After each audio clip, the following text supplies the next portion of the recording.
ஸ்ரீ ராமகிருஷ்ணா மகளிர் கல்லூரி ஒருங்கிணைப்பு விழா கோவை ஆவாரம்பாளையத்தில் உள்ள ஸ்ரீ ராமகிருஷ்ணா மகளிர் கலை அறிவியல் கல்லூரியில் முதலாம் ஆண்டு மாணவியருக்கான ஒருங்கிணைப்பு விழா நடைபெற்றது. எஸ்என்ஆர் சன்ஸ் அறக்கட்டளையின் நிர்வாக அரங்காவலர் திரு டி. லட்சுமி நாராயணசாமி அவர்கள் நிகழ்ச்சிக்கு தலைமை தாங்கி பேசும்போது, தேசிய அளவிலான பல்வேறு ஆய்வுகளில் கல்லூரி பெற்ற சிறப்புகளை குறிப்பிட்டார். கல்வி என்பது அறிவை பெறுவதோடு படைப்பாற்றல், சாதுரியம் போன்ற பல்வேறு திறன்களை பெறுவதற்கு இருக்க வேண்டும். வாழ்க்கை முழுவதும் தொடர்ந்து கற்பதற்கான ஆர்வத்தை தூண்ட வேண்டும் என்றார். நிகழ்ச்சியில் சிறப்பு விருந்தினராக சென்னையில் உள்ள சாஸ்திரா பல்கலைக்கழகத்தின் இயக்குனர் மற்றும் இந்தோ ஜப்பானியா G20 சிறப்பு பேராசிரியருமான முனைவர் சுதா சேஷன் அவர்கள் கலந்து கொண்டு பேசும்போது, மாணவிகள் தங்களுக்கான குறிக்கோள்களை தாங்களே தீர்மானித்துக் கொண்டு அதை அடைவதற்கு தொடர்ந்து முயற்சி செய்ய வேண்டும் என்றார்.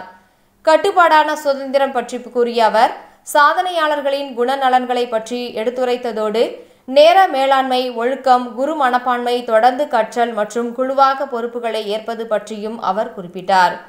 கல்லூரி முதல்வர் முனைவர் கி. சித்ரா அவர்கள் கல்லூரியின் சாதனைகளையும் பல்வேறு துறைகளில் மாணவியர்கள் பெற்ற வெற்றிகளையும் குறிப்பிட்டு, கல்லூரி வாழ்வில் அடியெடுத்து வைக்கும் மாணவியரை வாழ்த்தி வரவேற்றார். கல்லூரியின் மூத்த மாணவிகள் தங்களது இளம் தோழிகளுக்கு விதைப்பந்துகளை கொடுத்து வரவேற்றனர்.